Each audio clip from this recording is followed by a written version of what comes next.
Welcome back to Conversations About Bookbinding. You know we love to get our hands dirty here, metaphorically speaking, of course. And today we're really diving deep.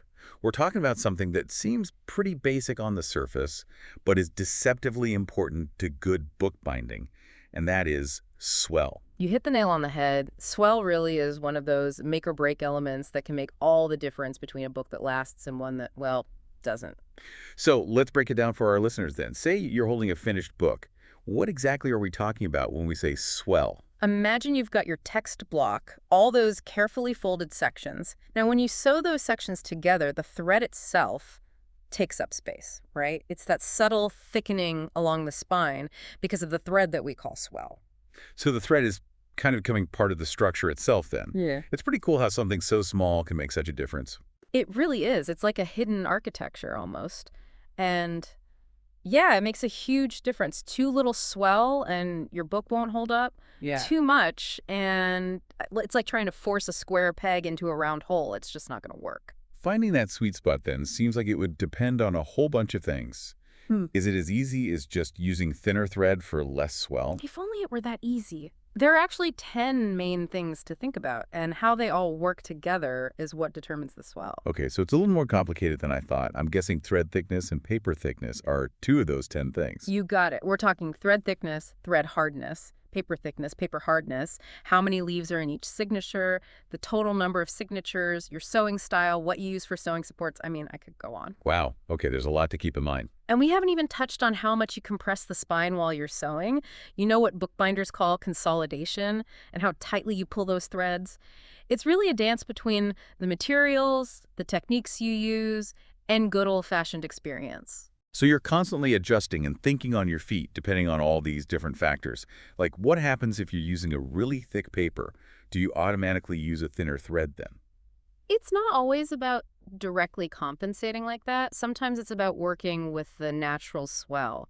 Thicker papers will naturally have more swell, and that's not always a bad thing. Sometimes a sturdy text block needs that extra thickness, especially if you're doing a more robust sewing style. So it's about understanding all these little nuances then and how they all work together. What happens if you get the swell wrong? Is it just an aesthetic thing? It's about a lot more than just looks. If you've got too little swell, you risk the book falling apart with use.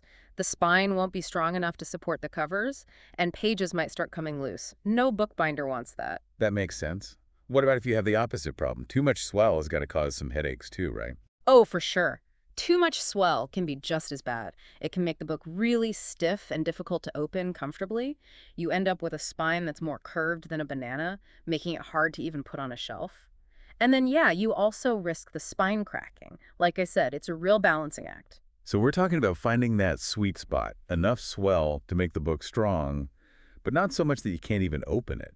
I'm guessing there's a lot of trial and error to get there. There is, but that's where looking to the past can really help. You know, before bookbinders started shaping the spines the way we do now with rounding and backing, they actually used to design the covers to fit the swell. Wait, seriously? So instead of trying to control the swell, they just kind of went with it? Exactly.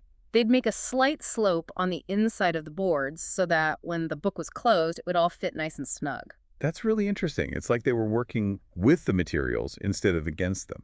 And that's such an important lesson for bookbinders, especially folks who are just starting out. You can get so caught up in trying to be perfect that you forget to let the materials do their thing. That's a great point. Speaking of materials, you mentioned there are 10 things that affect the swell. Can we dig into some of those? Like you talked about thread choice earlier. Is it really as simple as thicker thread, more swell? It's a good rule of thumb, but there's more to it than that. Think about it. A thick thread with really loose sewing might actually cause less swell than a thin thread that's pulled super tight. So it's all connected then. What about the paper itself? Does the type of paper make a difference? Huge difference. I mean, take a really thin Japanese paper, for example. That's going to behave way differently than a thick sheet of watercolor paper, even if you use the exact same sewing technique. So you're not just thinking about the sewing, you're thinking about the paper too. That makes sense, but it also sounds kind of overwhelming, to be honest. Yeah. Are there any special techniques you can use to control the swell in those tricky situations? There are, and some of them are really clever. One that comes to mind is called two-on sewing. And it's great for when you're working with those thin, delicate papers where even a tiny bit of extra bulk is a problem. 2 on sewing. Never heard of it. So basically, instead of sewing through every single section at each sewing station, you skip every other one. It's like a magic trick. You end up with less thread going through the spine, so you naturally get less swell. That's so cool. It's like a secret weapon for reducing bulk. Exactly. And it just goes to show that understanding why these techniques work is just as important as knowing how to do them. It's about being a bookbinding detective almost. You're Yeah. looking at what's happening and figuring out how to make it work for you. Exactly. It's all about experimenting and learning as you go, and that's what I love about bookbinding. There's always something new to discover. I love that about the bookbinding community too. Everyone's so willing to share what they know and try new things. But okay, we've covered a lot today. Before we move on, let's recap for our listeners. What are the big takeaways here? I think the most important thing to remember is that understanding swell is a journey, not a destination. It's not something you just learn once and then you're done. You're constantly fine-tuning your approach as you go. So it's okay to make mistakes and have to redo things sometimes. Of course, that's how we learn, right? Don't be afraid to ask for help if you need it either, or just take a step back and think about why something is happening. Bookbinding is all about patience, observation, and a good amount of experimentation. Couldn't have said it better myself. Yeah.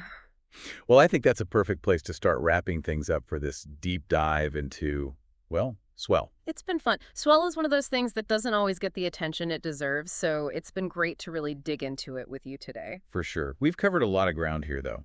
For our listeners who are just starting out, what's the one thing you'd tell them to keep in mind as they're learning about Swell? Honestly, don't overthink it. Bookbinding is all about experimentation. Yeah, there are technical things to learn, but the real magic happens when you're not afraid to just try things out and see what happens. I love that. Don't be afraid to make mistakes, When- right? Absolutely. I mean, some of the most interesting discoveries happen when things don't go according to plan. So embrace those happy accidents, as Bob Ross would say. You never know what you might come up with. And on that note, we're going to wrap up this episode of Conversations About Bookbinding. A huge thank you to you for joining us today and sharing all your knowledge about this fascinating and important part of bookbinding. Anytime. And to everyone listening, happy binding. Swell and its considerations in bookbinding. Conversations About Bookbinding.